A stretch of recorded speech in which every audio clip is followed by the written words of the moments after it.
Tonight on Toxic Tuesday, episode 47, we're going to be continuing our conversation for suicide awareness. If you missed part 1 and part 2, be sure to go check those out with special guest therapist Elijah Irving, where he gives us all of his professional opinions. Part 3 is going to be an extension of those, and we're going to be talking about the aftermath of losing our loved ones, grieving and managing. I thank y'all for tuning in. Let's talk about it. This is another session of Toxic Tuesday. Therapy for the people. Hello, my beautiful people. It's the King Omar Sharif.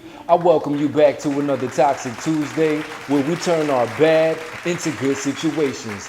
Toxic Tuesdays are all about you, your mind, your body, your soul. I believe if we can control those 3 things, we'll find happiness.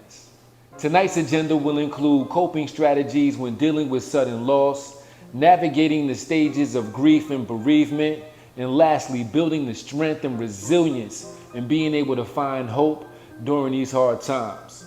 I also invited back our show therapist, Elijah Irving, who was always more than happy to give his professional opinions and his views on this sensitive topic.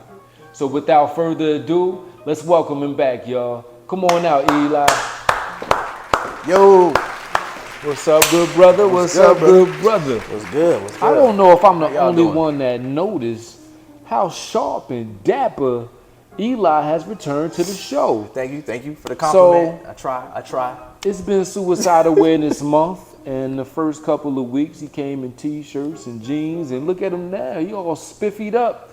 Pretty dapper. Thank you, brother. Is there a particular reason why? I mean, today's my birthday, you know. Happy birthday. Thank you. Yes, brother. Yes, brother. you. Yes, brother. More Thank life to celebrate and more things to accomplish going ahead. Many Yes, more sir. birthdays to celebrate. Yeah. Talk to the people for 1 second about what you did today on your birthday, because it's nighttime now, y'all. I'll be right back. Yeah.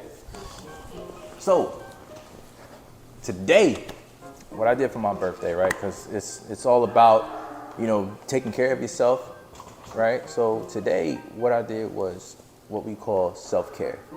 And I went and got myself a braid, shape up, and then I just drove around listening to music. And this braid, shout out to Wonye Salon in Phillipsburg, New Jersey. Kay, my loctician, she did this braid, and she was telling me, hey, like, listen, I want to do a little something different. And I always give her the time and space to express herself and her creativity with my locks. And she was telling me that this braid was used for when African warriors would go to war. And you can see there's like 3 knots here, and it's kind of braided up in the back too. So, I mean, hey, listen, I'm all about being, you know, a warrior for the day. Let me show you what I'm all about. Yo, I'm all about celebrating. He had no idea that I had no this in idea. the building. Yo, That's why I disappeared. I went and got this earlier for my brother. It's a little crooked. Y'all can see I'm a straight man with it, but it's the thought that count. I even threw the frosting on top. This for you, my brother. I really appreciate you coming through on your birthday. Thank you. And this is love, man. This is love right here. Blow out the candles before the fan do. There it is. Happy birthday to Thank you, brother. Thank you. Happy birthday to you. Thank you, brother. Hey. Hey, I'm so blessed. Happy birthday to me. You know you blessed. It's God's gift. Happy birthday to me. Let's celebrate. Happy birthday to me. This is how I was created. Happy birthday to me. Hey. All right, that's the kind of brother that I am. I just wanted to celebrate Eli's life and really show appreciation for him spending his birthday with us, with me, and you, because I'm sure we're going to help somebody out there as we spread this love during this Suicide Awareness Month. The first couple of parts and episodes, we spoke on why somebody would even consider suicide, some of the reasons why they may consider suicide, and not embracing or really accepting that self-love that a lot of people probably just don't have, which is why they get to this point. Right. We also spoke about the children. Our children are the future. And us as adults, we were all children at some point, dealing with traumas and trying to prove things and going down wrong paths and just learning as we go. Right. But unfortunately, a lot of us don't learn the main thing that we need to learn, which is loving ourselves. Okay? Absolutely. And so we can love somebody else. Right. Like we love all y'all out there, right? You gotta love yourself first. Definitely. So the one thing that we didn't really touch on was the aftermath, which is the family, the friends, the loved ones who are left behind living and mourning the one that we lost. Right. So that's the tough part. And I wanted to make sure that we touched on this because this is an emotion. This is some real life experience that I feel like we had to include during this Suicide Awareness Month. Right. So I guess we should start with the grieving period. Okay? And what we might go through during that period. Okay. So when it comes to that period, right, when we want to talk about the process of grief, right, typically there are 5 stages. There's denial, anger, bargaining, depression, and acceptance. Now, everyone, for the most part, when it comes to denial, there's really the sense of, okay, this isn't happening. You know, there's that initial shock of, you know, this person's no longer here anymore. You heard the news, and Can't be true. it can't be true, right? And even surprisingly so, still, like even after the funeral, it's Right. you're still in this denial, like, no, Right. this is like, even though for some people it still may hit them when they see the loved one in the casket or anything like this, and they still just can't believe it. They're still going to be in that denial stage.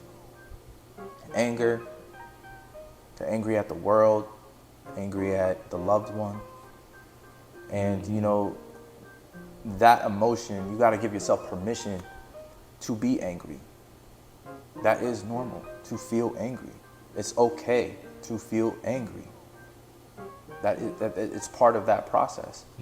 You're angry that this person is no longer here, and it's the same thing if you know you would feel the same way of a recent breakup. Let's just say it's the same thing. That's still grieving and grieving a loss of a person that has been in your life for X amount of time, right? And then when it comes to bargaining, the example that I like to show or say for the bargaining piece, the bargaining stage is like, if only I did X, this wouldn't have happened. Right? If only I called more. If only I showed up more. If only I was there. A lot of if onlys. Right. If only. If I woulda. Right. And it kind of ties into the denial piece of the denial of, like, you know, you not having any control, or you would have not had any kind of impact on it, because in reality, you were where you were at in life, or in that time frame. They were wherever they were at. So it's an unrealistic kind of mental process when it comes to that stage of bargaining, but that's something that our minds go through in order to really come to terms and kind of move through when it comes to just like, okay, if only I could do this more, if only I did this more.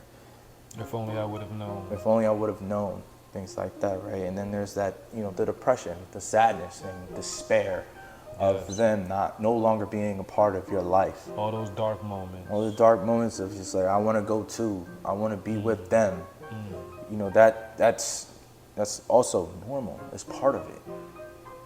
Because of course you're gonna, you come to these thoughts and, you know, these ways of thinking of like, okay, they're in a better place and I want to be with them. in this better place because being without them Hurts so much. hurts so much. And it's just so much pain without them in your life anymore. Last, there's acceptance. Accepting the fact that they're gone And it happened. and it happened. And yes, you want to continue living, moving forward, but not forgetting them. They live forever through your memories. That's how they stay alive. Always. Now, I like how you brought that up because I feel as though we should be celebrating the lives of our lost ones. Whether it be birthdays, whether it be the favorite thing that they love to do, or maybe their favorite holiday, Right. or whatever it may be, I feel as though we should do some type of action to reflect, Yeah. but also celebrate and let them know, because I believe they still are with us once they Right. transcend. Absolutely. You know what I mean? They're still a part of us. And I remember somebody I cared about and still care about. I don't mean to put it in past tense.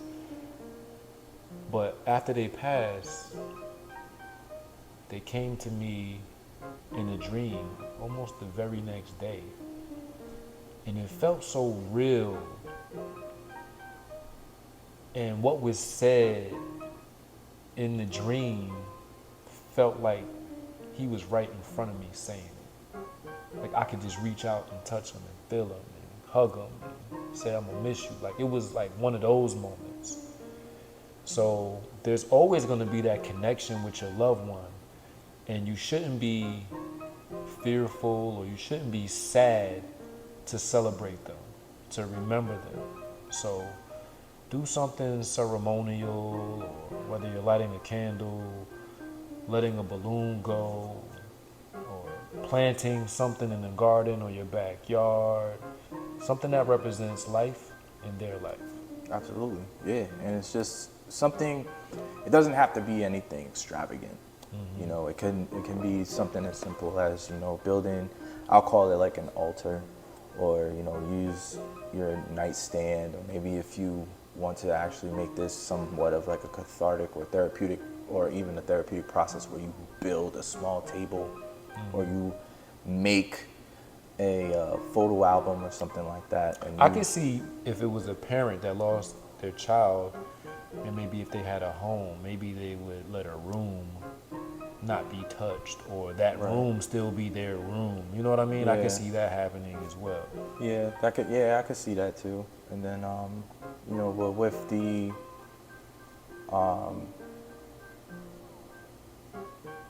memorial, right? You can just light a candle, keep photos of your loved one around, and keep that space and put it in that room.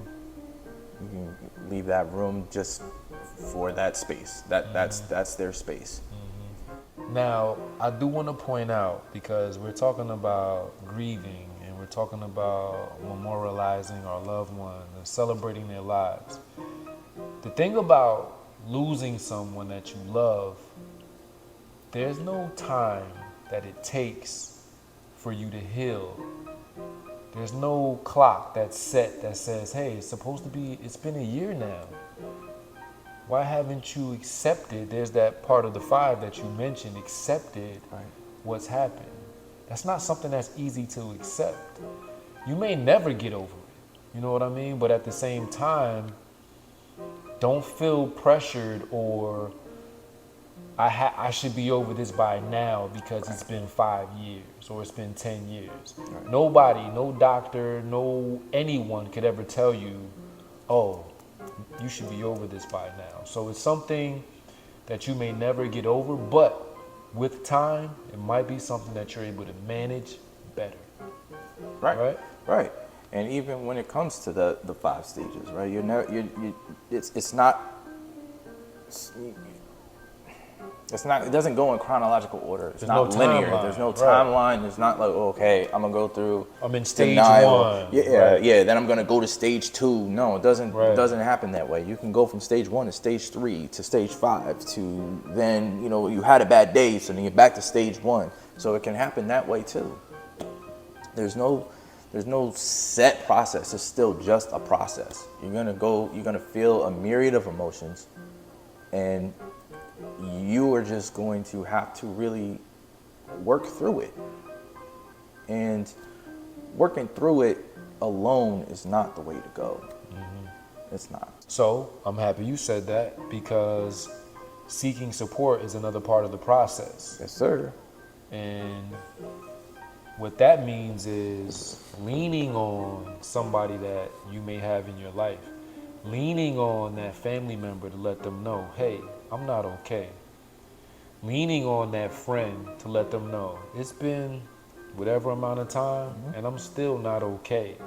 I have many times where I feel like I'm ready to go. I have many times where I feel like I can't live without this individual still. But letting other people know that you love, know what you're going through and what you're experiencing, that way they know how to approach you. They know how to be there for you. Right. And really, that's what the word support is. Someone that's there for you, somebody that has your back. I know that if I knew you were going through something, or anybody else that I love was going through something, and sometimes I don't even have to love that person, but that individual knows that I have their back, need be. Right. And sometimes that's all you really need to know as you're going through this grieving process, that somebody there understands me and they got my back when I need them, and they're there for me to talk to. So that's very Right. important as well. Right. And what you said about having that support and having that person that you could talk to about that, right? There's something else that this reminds me of. I remember reading about this grief and loss scenario and concept, right? And in addition to the 5 stages, there's also, you can concise that down, boil it down, however you want to call it. You can, there's the 3 R's of grief and loss that I remember reading up on. And it's recognizing or recognition, remembering, and rebuilding. Now, talking to someone about the grief and what you're going through is part of the second R of remembering. So that's really just, finding someone that you trust and talking about what you're going through. Remembering the first day that you heard the news that this person passed away, and talking about all the feelings, all the emotions, the anger, you just being pissed off that this happened, or the depression that you felt when the week after or the month after it happened, and you woke up and you're just like, I don't want to deal with this, not being able to talk to them because I always get a text message from them, or they always send me funny memes and things like that. Are you having that person to talk to? But the recognition, right, is just being like, okay, I realize that this happened. This is real. I never want to talk to this person again. And then, that ties into having someone to talk to about it, the remembering piece. You need someone to talk to, whether it's a therapist, your mother, your father, both your mothers, both your fathers, or your best friend, somebody who you trust, right? And then when it comes to rebuilding, that is synonymous with the acceptance stage of grief, where you never move on. Right. It's something that Move forward, you but move, not on. yeah, not on, move forward, but not on. It's not Right. something that it's not a process where you're just gonna just be like, okay, I moved on, I'm going to forget about this person. Right. No. You still tie in the remembering, right? That second R, you remember them for the rest of your life. There's no way you're gonna forget about them. And we're telling you to celebrate that. Right, celebrate that. through the remembrance, through the memorials, through the rituals that you have, whether, you know, on their birthdays or the day that they passed, you know, or which, however you, or even if you're just feeling it on a random day and you're just remembering them and you're just like, I got to do something for that person. Do that. Eat at the restaurant that you guys loved. Go see a movie that reminds you of them. Watch, you know, go on Amazon and watch your favorite movie or something like that. If that's what helps you keep that memory alive, do that. That, again, like I said before, that's what keeps them alive. Yep. Now, another thing, since we're talking about support groups, Right. and support that we just described was people that you know. Another good thing to do would be connecting with people that you don't know. Right. That would be getting inside of a group with people that are like you. Maybe you're a parent that lost a child. Maybe you should go with other mothers or fathers who can share that emotion with you. That way y'all have a different level of understanding with each other versus somebody that you kind of look at. You be like, you don't know what this feels like. You know what I mean? If they haven't experienced it. Yep. So you being able to connect with somebody that can share that same experience and share that story may allow you to heal within in a different way.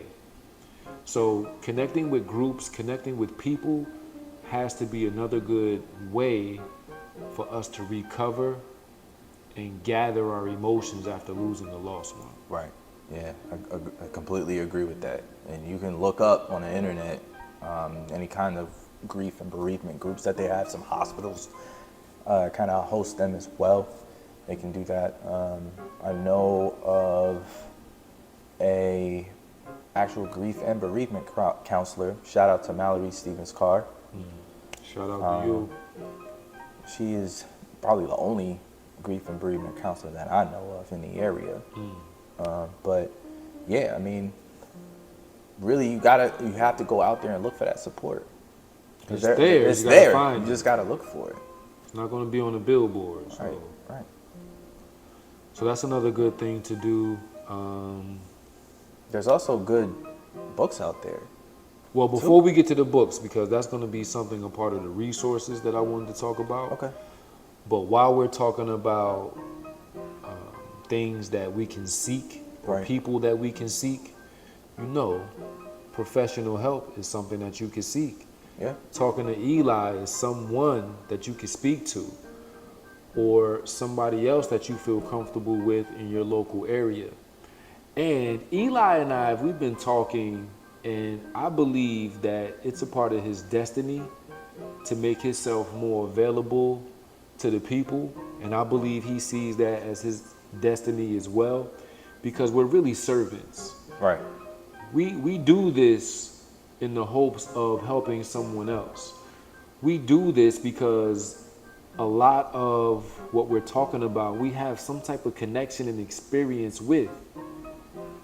So we feel as though it's very important to put these things out there, because these aren't things that are being spoken about on a regular basis, because they're not very comfortable subjects. Right. Right.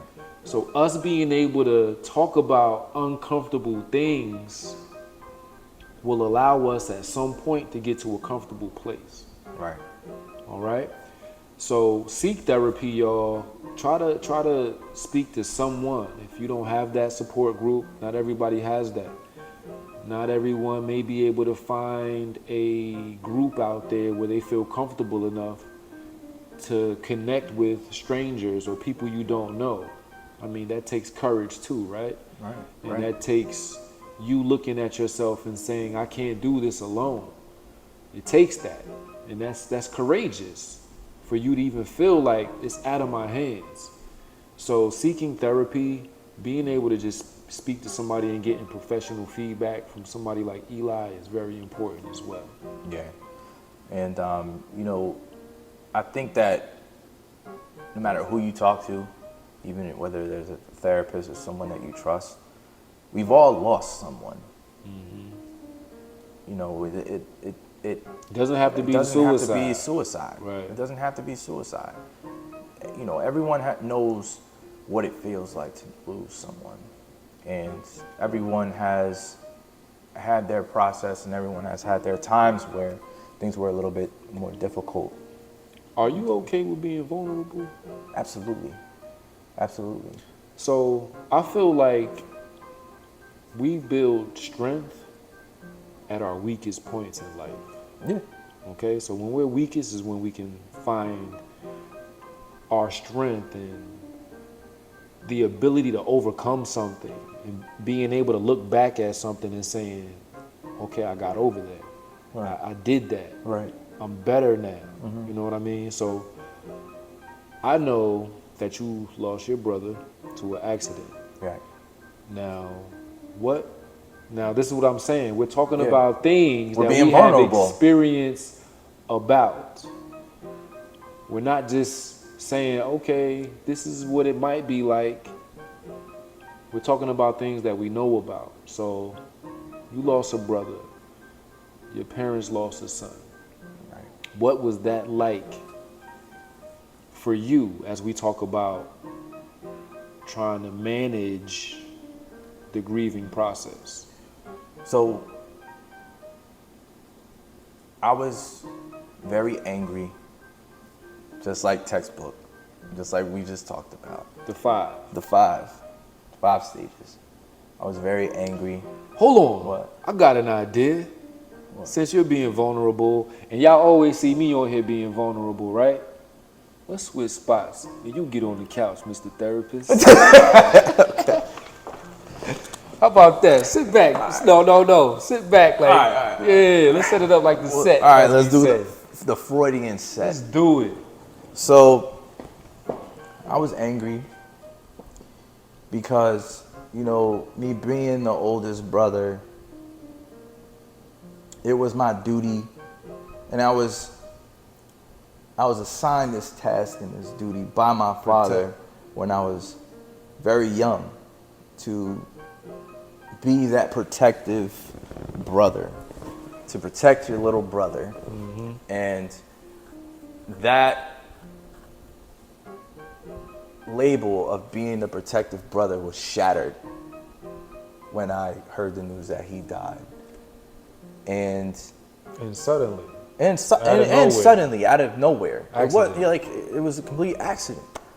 And I also bargained a lot, and I blamed myself because I was just like, yo, like, how did this happen to take this, not only this person away from me, but also this role away from me. So I had like this loss of identity in a sense too. Because it was always y'all. Because it was always the two of us. Mm-hmm. Exactly. And it was just like, now I had to, instead of being someone's older brother, I turned into a single child. Not a child, but single child. Yeah. Single son. Get it? Mm-hmm. Right. So that part messed me up for a while, and I had to adjust, right? Readjust, or, you know, the last R in the 3 R's, the rebuild. I had to rebuild my identity. I had to rebuild myself, because a lot of pegs or a lot of bricks in my foundation have been taken away from me or shattered. So in time, I had to really reassess things, reassess myself, reassess, you know, how to be a different kind of son for my parents. Because it wasn't two of us anymore. Now it's only just me. And this is something that I still go through. Think about my brother every day. And I still go through life remembering him on the days he passed, the day he was brought into this world, and every day I remember him. And, sometimes I talk to him when I'm driving. Sometimes I talk to him before I go to sleep at night. Sometimes I hear songs that remind me of him, and I'm just like, you gotta vibe. Once you hit that, once you know, and that's the first person you think of, you ride that vibe. You cherish that. You hold on to that. Because again, and you feel like they are with you. You feel like they are with you when those moments happen. And they live forever, not through just metaphor, but any person that they have encountered with and touched throughout their time here on earth. When that last person passes away, that the loved one that passed away has encountered with, when that last person dies, that's when they die. I believe that. When my life goes, that's when they go for me. Right. For me, their memory lives on until I drop. So that's what it's been like for me. And that's how I think about it and process it every single day.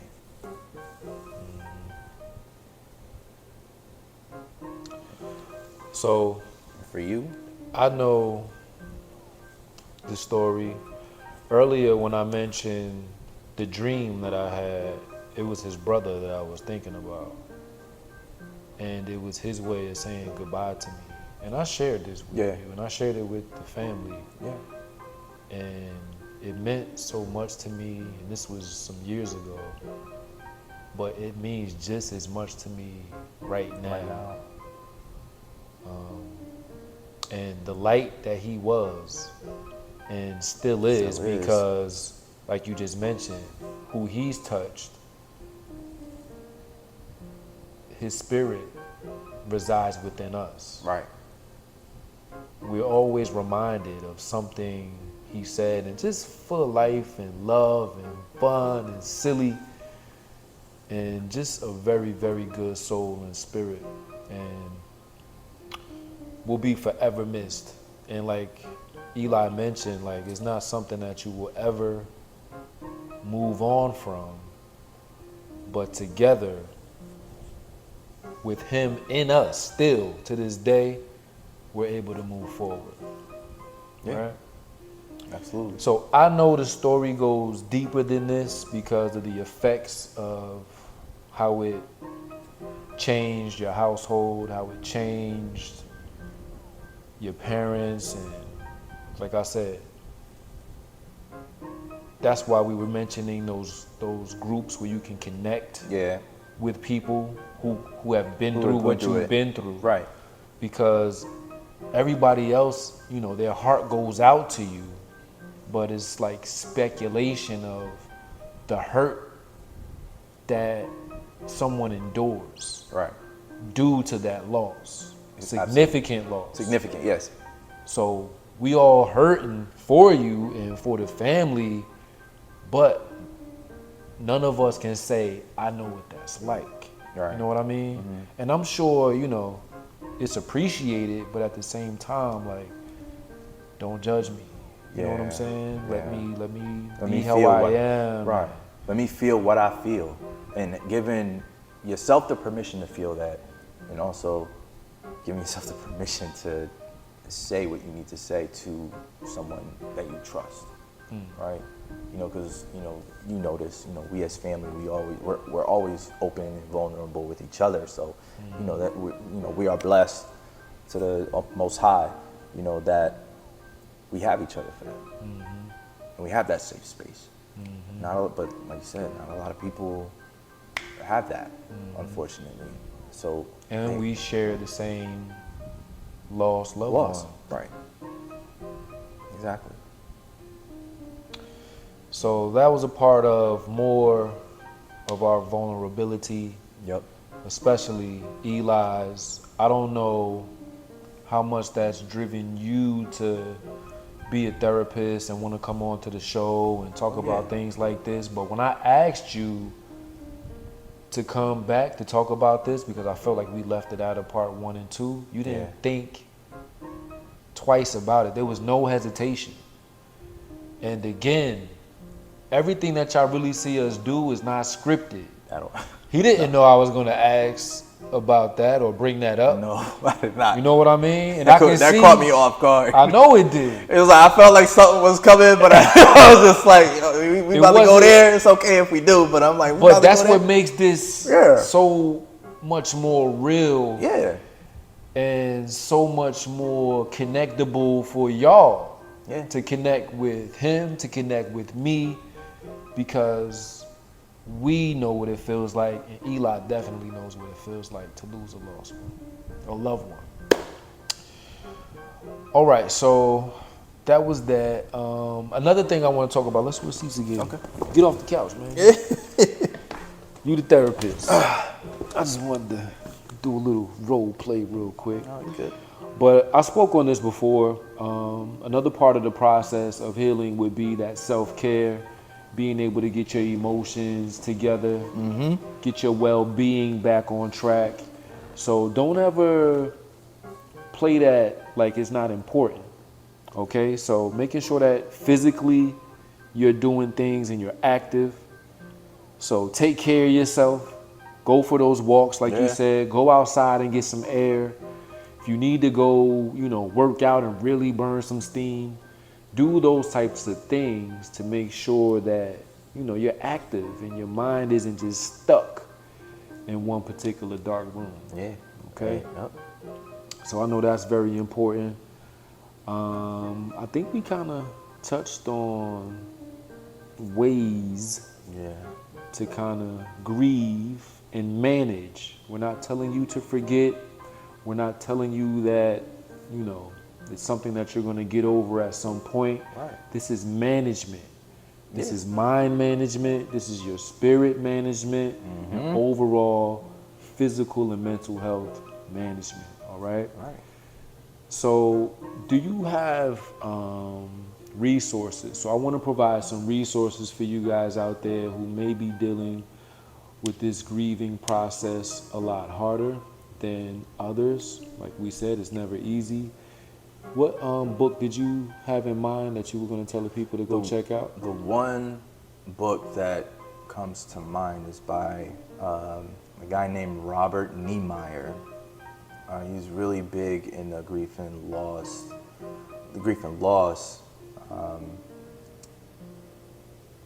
discipline. And there was this one book that I read, and I actually have seen him speaking before at a grief and loss seminar. Oh, okay. During when I was in grad school. Nice. And this book is called Educated brother. Y'all hear that? Grad school. It was Grief and Loss, Coping with Grief is the name of the book. And the one thing that I remember him say, and it's still something that just like hits home for me, it was just like, grief is just like when you're standing at a lake and you pick up a rock and you throw it and it hits the water and it ripples throughout the whole lake or pond, wherever you're at. Each ripple is an interval of time. So it's just like it spreads out, like since the first impact of the rock hitting the water. Smaller and then it's smaller, but it's very intense, right? And then as time moves on, the pain is still there, but it may not be as intense. But there's always going to be that scar. There's always going to be that ripple in your life.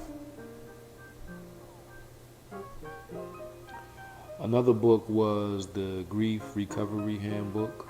Yeah. I believe you said you were familiar with that one as well. Yeah, I was familiar with that one too. That's a good one to check out. They actually have, I think there's some exercises in there too to kind of help work with emotions in that book.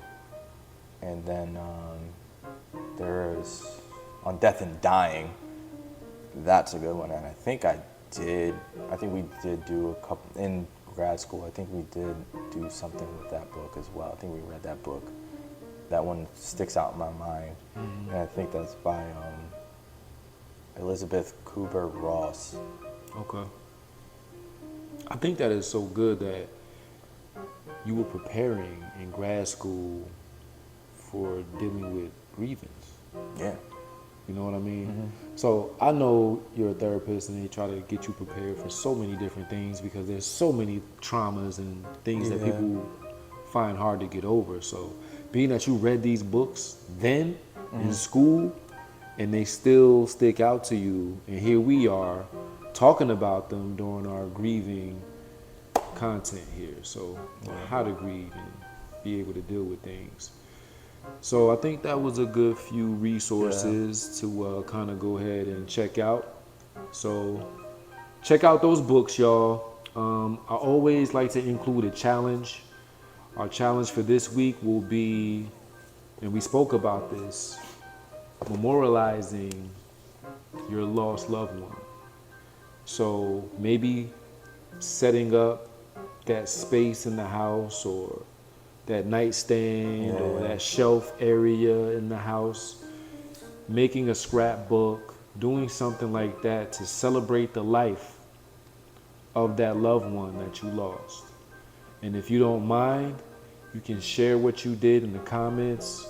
You can post a picture of that loved one so they're current, alive with us today here in 2023 during this sensitive time of the year and sensitive month that we're trying to bring awareness to.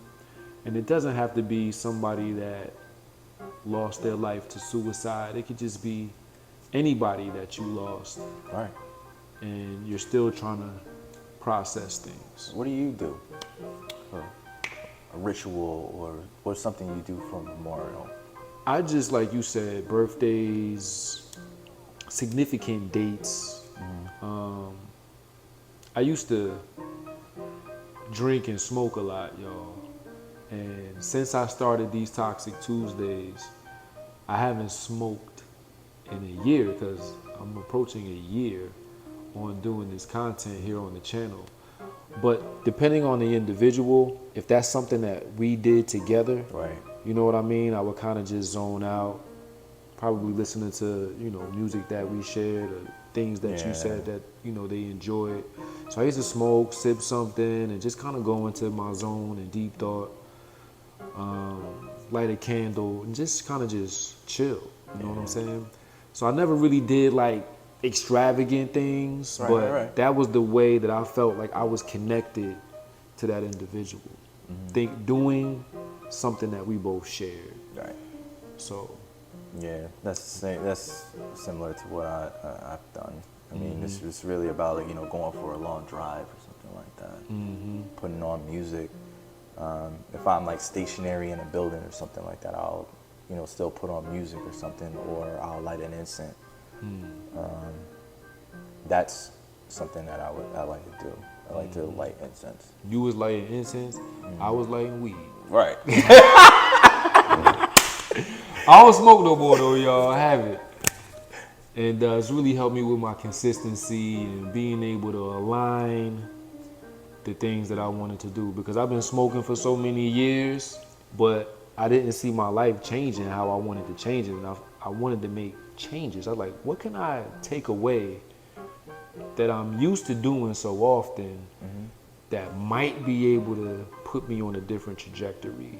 And some of the things that we love to do that are kind of like vices and things that don't make us our best selves and kind of hide pain and kind of make you escape bad places, or say I'll think about that tomorrow, or whatever your reasoning is. That was my escape. So now I don't want to escape anything. I want to face things head on, and I want to say, look at where I am compared to where I was this time last year. So that was one of the sacrifices I made. And for anybody out there listening, we'll save this for another Toxic Tuesday, of course. I don't want to go too deep into this, but change is good. You got to change something in your life. If you've been doing something for the past 5, 10, whatever amount of years, a year, whatever, and you feel like you're in the same place, and to tie this together with our suicide awareness, with grieving, Right. it's the same thing. Like if you feel like you're still stuck in that same dark room, in that same sunken place, try to do some of the things we mentioned and actively work towards managing your emotions better. Right, because you sitting there in that dark spot, right? You sitting in that chair of grief and loss. You're just gonna sit there. You're gonna stay there unless you get up out that chair and you seek the help. You seek people. You seek family to talk about this. You have to, because how else will you keep that memory, that loved one, alive? And also ask yourself, would that loved one that passed away wanted you to sit there in that chair? Or would they want you to get up? Yes. Beautiful.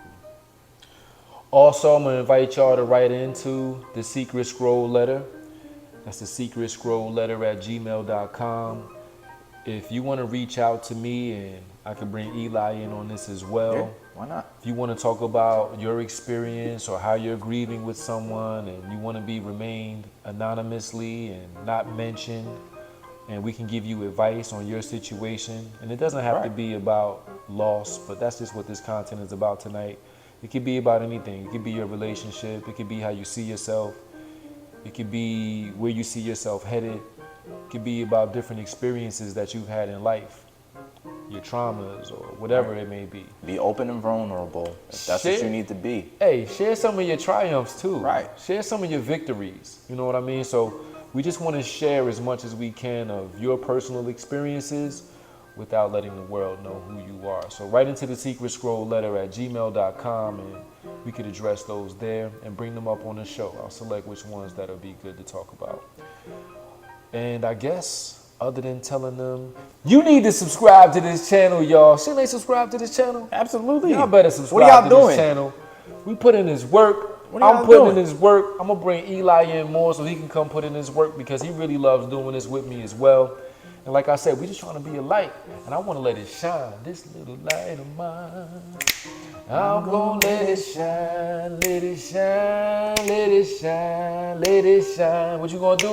We're going to fight for the light. That's what For we're the going to do, people. y'all. So subscribe to the channel, like, share, subscribe, hit the notification bell, and I promise you, it'll serve you well. When you grow, I grow. Now it's toast time with the king and the therapist. We're going to add that to it as well. Let's go. Wow, it looks a little thick at the top, but it's been sitting there It's been sitting for an hour. So hey, it's still gonna be Yo. good though. So what I whipped up tonight, y'all, you know it's all about mind, body, and soul control. And this is cucumber lime juice, spring water, added that honey, and it's on the money. So Add some mint to it if you want. hey, next time, and real mint. Yeah, Not real no, mint. Not no gum spearmint. Yeah, don't do that. So, we're going to toast to us being able to manage our emotions, to us being able to celebrate our loved ones who have been lost way too soon.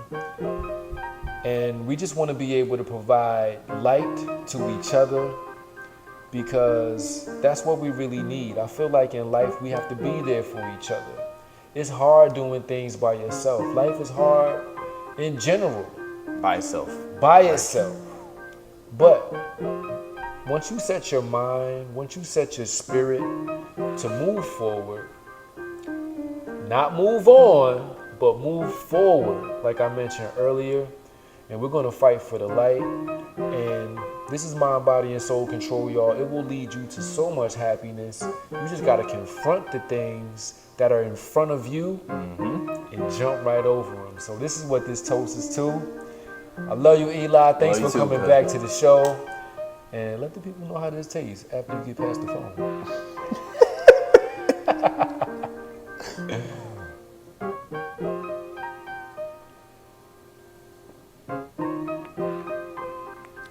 Yeah. Real refreshing. Yeah. Yo, refreshing, bro. You can put even some cayenne pepper in here to get a little kick. Ooh, they say cayenne pepper good for you too. Yeah. Okay. Let me find out. You trying to get on these juices? Let's go. You talk about mint and cayenne pepper. I'm saying, bro. I'm saying. Hey, I'm gonna be making music. They're gonna be calling me Kanye West. Yes, y'all. We love y'all. Thanks for tuning in. Be safe. We'll see you next week. There will be one more part of the series that I'll be celebrating for Suicide Awareness Month. And it's going to be all dedicated to self-love. So join me then, and I can't wait to see y'all. Stay beautiful.